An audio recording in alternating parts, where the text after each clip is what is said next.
ओम गौरी गणपतये नमः। श्री सीतारामाभ्याम नमः। मनोजवं मारुततुल्यवेगं जितेन्द्रियं बुद्धिमतां वरिष्ठं वातात्मजं वानरयूथमुख्यं श्रीरामदूतं शरणं प्रपद्ये। ओम जी, आपका आभारी हूँ कि आपने इतने बड़े विद्वानों के बीच में मुझे 10 मिनट बोलने का टाइम दिया, और आपके साथ ही साथ मैं शिव अग्रवाल जी और उनकी टीम को भी बहुत बहुत आभारी हूँ कि आपने मुझे इतना समय दिया। मैं अपनी बात शुरू करता हूँ, भूमिका कोई नहीं करता हूँ, सीधी सीधी बात शुरू करता हूँ कि आप लोगों ने जो है एक हनुमान कौन विषय पे बोलने के लिए मुझे कहा। हनुमान कौन इतना इतना विस्तृत विषय है कि जिसपे एक आदमी के लिए ये कह पाना बहुत बहुत मुश्किल है। अभी शैलजा जी ने बहुत अच्छी तरह से उसको जो है डिस्क्राइब किया। शैलजा जी का बहुत बहुत धन्यवाद, बहुत बढ़िया उन्होंने जो है प्रस्तुति दी, विद्वान हैं वो। तो हनुमान जी के अगाध चरित्र समुद्र में से एक बिंदु लेता हूं मैं उनका, रामदूत का। वो राम के दूत रहे हैं, अपने उसके बाद वो सीता जी के भी दूत हुए हैं, और सबसे पहले मानस में प्रसंग आता है कि सबसे पहले दूत वो सुग्रीव के हुए हैं।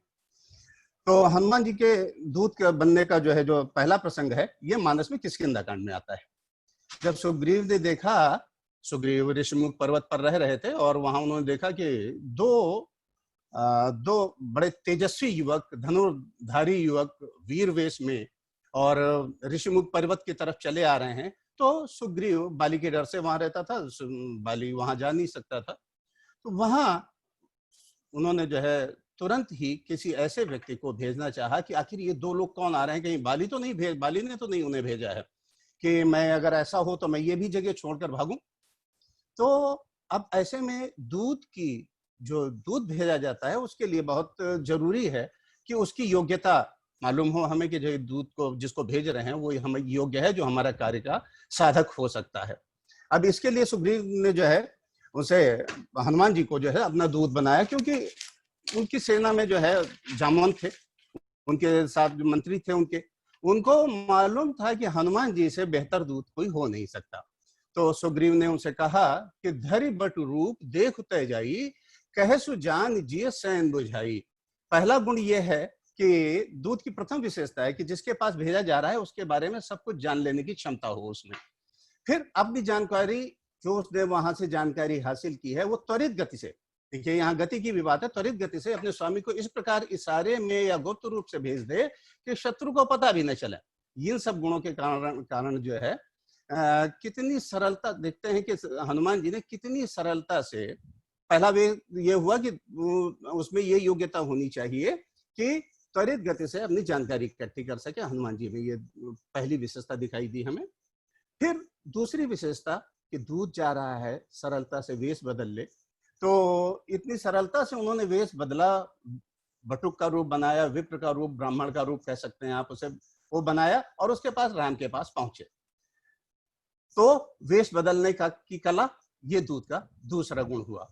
दूत का तीसरा गुण हुआ कि जैसी आवश्यकता हो उस हिसाब से अपना, ये तीसरा गुण हुआ। और हनुमान जी ने ब्राह्मण का सर्वथा उचित वेश बनाया, फिर विनम्रता पूर्वक सारी बातें पता की। अब राम जी से, लक्ष्मण जी से मिले, प्रणाम किया और जो है सारी बातें ब्राह्मण के वेश में उन्होंने पता कर ली।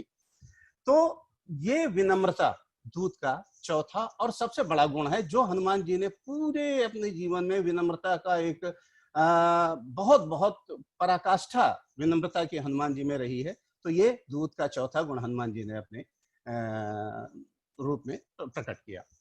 अब उसके बाद हनुमान जी के द्वारा जो पंचम गुण दिखाया गया दूत के रूप में, कि राम को जाना कि ये राम कौन है, लक्ष्मण कौन है, इनको जाना, और उसके बाद सुग्रीव से उनकी मित्रता करवाई कि हम दूत हैं तो गए हैं तो दो पक्षों के बीच में इस तरह से बात वार्ता करें कि दोनों पक्ष जो कहीं एक दूसरे से डरे हुए हैं कि हाँ कहीं कुछ हमारा अहित न हो जाए, उन दोनों लोगों के बीच में मैत्री का संबंध स्थापित करवा देना, ये दोनों के बीच में सेतु बनना, ये भी दूत का एक बहुत बड़ा गुण है।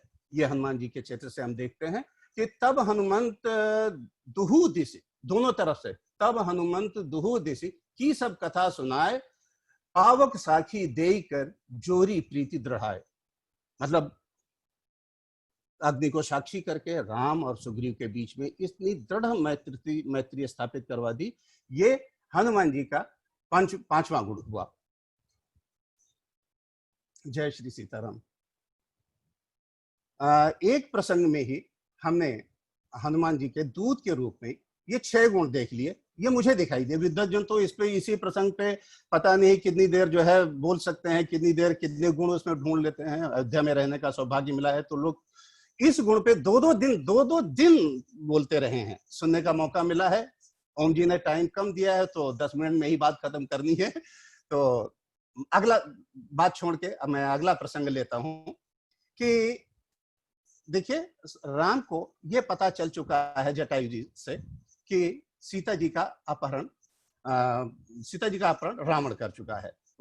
वाल्मीकि रामायण में एक श्लोक आता है कि जटायु राम से कहते हैं, त्वया विरहिता देवी लक्ष्मणेन च राघव क्रियमाणा मया दृष्टा रावणेन बलियसा।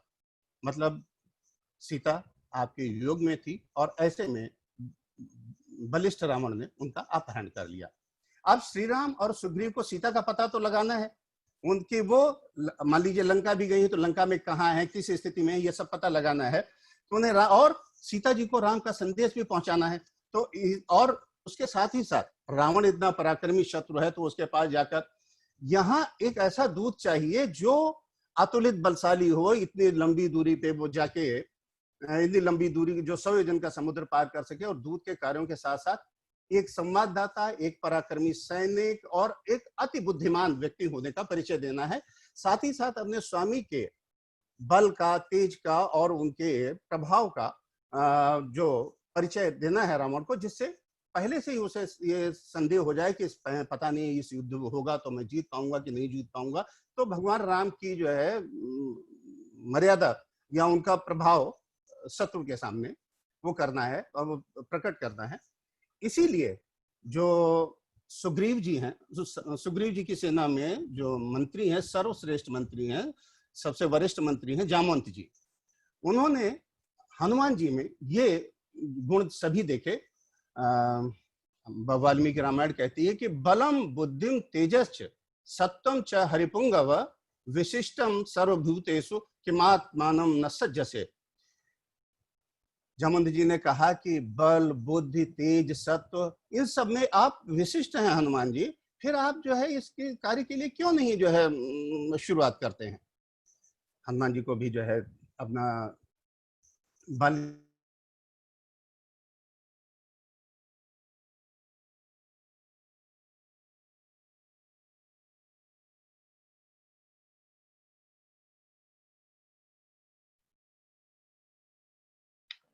त्रिवेदी जी, त्रिवेदी जी,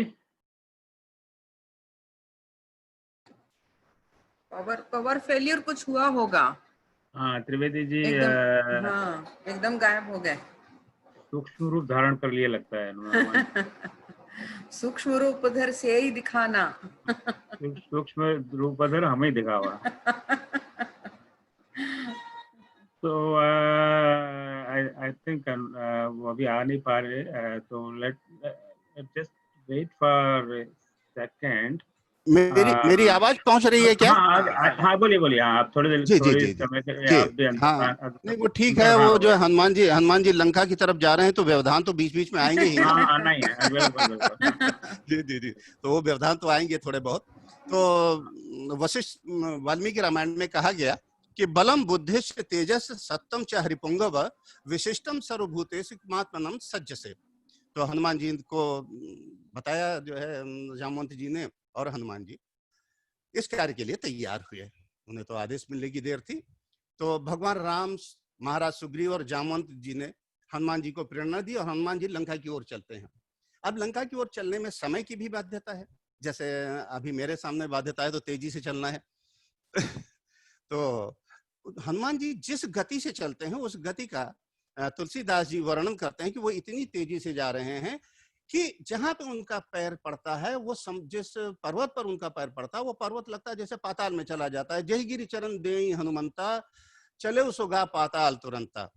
अर्थात दूत को सर्वश्रेष्ठ गति वाला भी होना चाहिए कि जिससे कार्य जो है समय के अंदर पूर्ण हो जाए। अब यहीं पे एक प्रसंग आता है कि समुद्र ने हनुमान जी को जाते हुए देखा और कहा कि जो है कि राम के दूत हैं और राजा दशरथ का मेरे ऊपर बड़ा उपकार है, तो मैं जरा उनके दूत को थोड़ा सा विश्राम दूं। उन्होंने मैनाक पर्वत को से का आदेश दिया कि आप जरा जाइए और जरा हनुमान जी को थोड़ा सा विश्राम देने के लिए कहिए। अब हनुमान जी से मैनाक ने प्रार्थना की कि हनुमान जी बहुत दूर जाना है, बहुत काम है, 2 मिनट के लिए विश्राम कर लीजिए थोड़ा सा।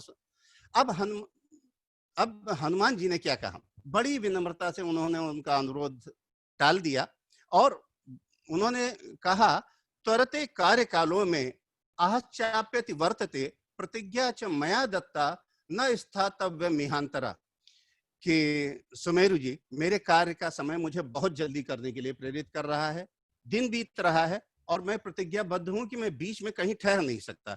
इस तरह हनुमान जी ने प्रमादहीन होने के अपने 8वें गुण का प्रदर्शन क्या किया, वो उनमें स्वाभाविक रूप से था। मेरे पास उतने बढ़िया शब्द नहीं है कि मैं उनके बारे में कह सकूं कि ये निकल जाता है कि प्रदर्शन किया, वो उनमें ये 8वां गुण उनमें विद्यमान था ही।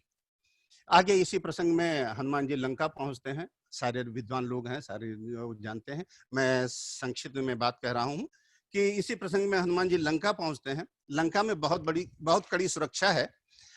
अब उस कड़ी सुरक्षा में हनुमान जी को बहुत छोटा रूप बनाकर जाना है। अभी शैलजा जी हनुमान जी के बारे में जो है कह रही थी कि वो वानर हैं और नर हैं या वो देवता हैं। मैंने एक पुस्तक में पढ़ा था, मैंने विद्वान की पुस्तक पढ़ी थी, उनका कहना था, भक्त थे वो, अयोध्या के ही भक्त थे, उन्होंने एक पुस्तक लिखी है, तो सुदर्शन सिंह चक्र जी, उन्होंने लिखा है कि जो है कि ये वानर ये उपदेवता होते हैं और इन उपदेवताओं को अपने शरीर को आवश्यकता अनुसार बड़ा या छोटा करने में ये उपदेवता समर्थ होते हैं, ये उनका स्वाभाविक गुण है। इसी तरह से इनकी जो माताएं होती हैं उनमें जो है अपने गर्भकाल को बढ़ाने की या कम करने की भी क्षमता होती है और इनके जो संतानें होती हैं वो स्वाभाविक रूप से यदि पैदा हुई तो तुरंत ही जो है वो अपने पूर्ण आकार में भी हो सकती हैं, शिशु रूप में भी हो सकती हैं या किशोर अवस्था में भी वो जैसा चाहे वैसा रूप धारण कर सकते हैं। ये उपदेवताओं की विशेषता है और इसी विशेषता के कारण हनुमान जी का ये चयन किया गया कि लंका जैसे गढ़ में जाके जो है किसी भी रूप को बना के जो है किसी भी तरह जो है अपना कद छोटा करके बड़ा करके जहां जरूरत हो वहां वैसा करके वो इस कार्य को, राम कार्य को सिद्ध कर पाएंगे।